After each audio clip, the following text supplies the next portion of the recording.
Hey guys, we're back for part two of lifestyles and continuing on. Our objective was to know the leading cause of death for teenagers, which was motor vehicle accidents, and then was heart disease for all ages. And then we're going to get into how those six components impact each other. Before we do that, just a couple of quick review things. So lifestyle diseases are things that are caused partially by your own behavior, but partially by other factors such as a genetic issue.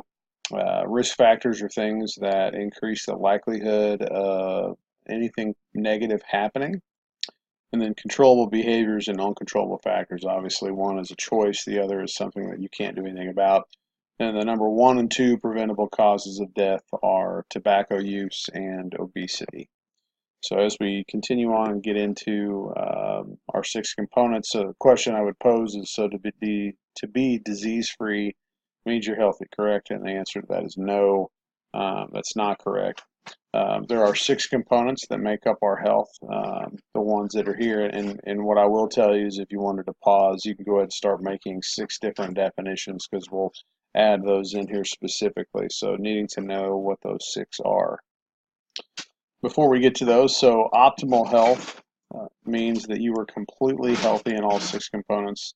For lack of better terms, this could probably be perfection, which is obviously going to be extremely difficult to do.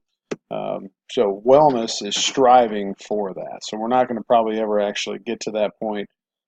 Maybe you might be able to reach it for a short period of time, but inevitably something's going to happen negatively in our lives that's uncontrollable that we can't really do that's going to have a significant impact on our health in various areas. So as we get going, so the first thing is physically. So that obviously goes into one of the reasons why people have heart disease. People don't do this right. So we're eating right, we have regular exercise, and avoiding alcohol and drugs. Emotional is the ability to express your feelings in a positive, non-destructive way. So the reason I put this in here on the non-destructive is that we all have ways where we're unpleasant, where we're not doing what we need to do, but there is a right way to handle things emotionally, and there is a wrong way.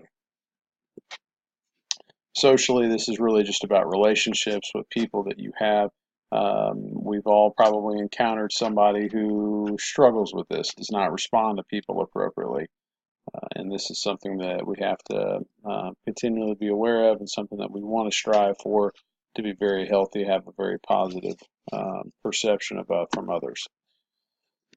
So then going on to mental, your ability to cope with life's demands. Stuff's going to get thrown at you. Chaos is going to happen. Stuff's going to put you in situations that are very difficult. So the ability to have a positive feeling about yourself and then also the ability to cope with it is going to help you in other areas respond positively.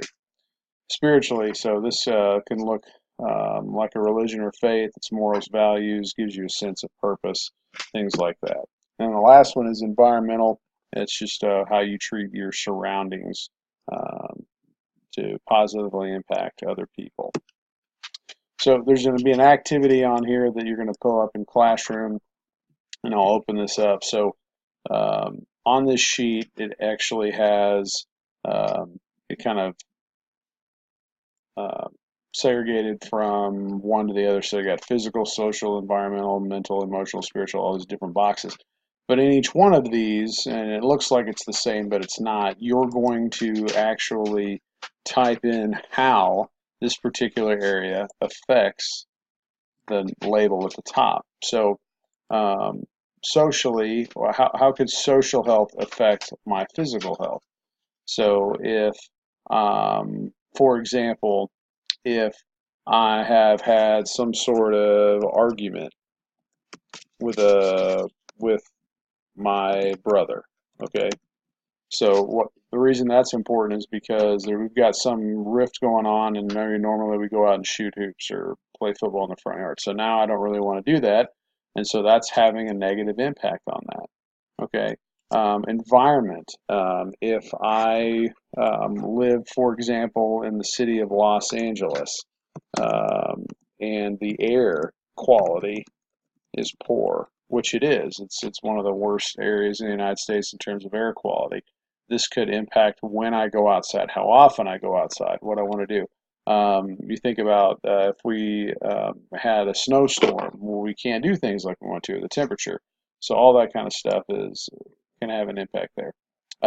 Mentally, if I just struggled with the loss of a family member, okay, I'm probably not going to want to do anything right now physically. I might be in a depressed state.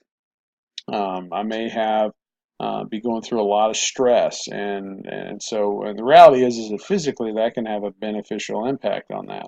Okay, so that's something that we have to keep in mind. Okay, um, emotionally. So remember, we looked back. This is about handling things um, in a non-destructive way.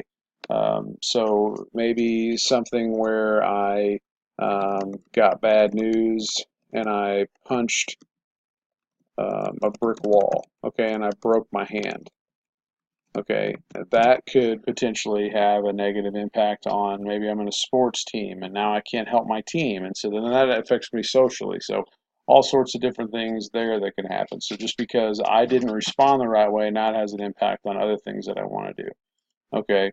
And then maybe that spiritual or sense of purpose that we mentioned earlier. So maybe I have um, not um, been taking time to pay attention to my faith, um, or taking time to meditate, whatever that might look like, um, pray, whatever that is. And so now it's affecting others that can eventually relate back to the fact that I just don't really feel like doing anything because I may be just down or depressed. So you can see how I can relate all of these back to physically how that can have an impact on that. So what I want you to do is now go through these other 5 boxes, and you're going to tell me how physically, if I'm making poor choices, how that can affect me socially.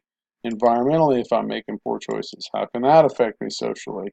Or maybe not poor choices, but what if something around there has happened? How does that relate? And it could be negative or positive, but I just chose negative on that side. But just because that's a lot of what we do and how that can affect other things. The goal of this assignment is for you to really think about how those other 5 areas impact the area at the top of the box. So as you're going through and do this, pay attention to that. Think about that. Ask me questions. Send me emails if you're at home, or need help with this if you're in class. Obviously, ask me there. So, all right. I think that is the end. I'll go back just to make sure. Pay attention to that. It's the end of this one. I do want you to go ahead and start thinking about what you might want to make your public service announcement about. So we're going to create a public service announcement, and I'll show you some videos on it. But basically, think of some sort of concept or idea that you really think we as a culture, society, group, age range need to improve, need to get better at. What kind of message do you want to get out to other people? So start thinking about what that might be, just kind of giving some thought. And maybe even start thinking about who you might want to have in your group. This is something you can do by yourself. It's also something that you can do with up to probably 3 other people. So start thinking about that, and then we will continue this on. All right, we'll see you later.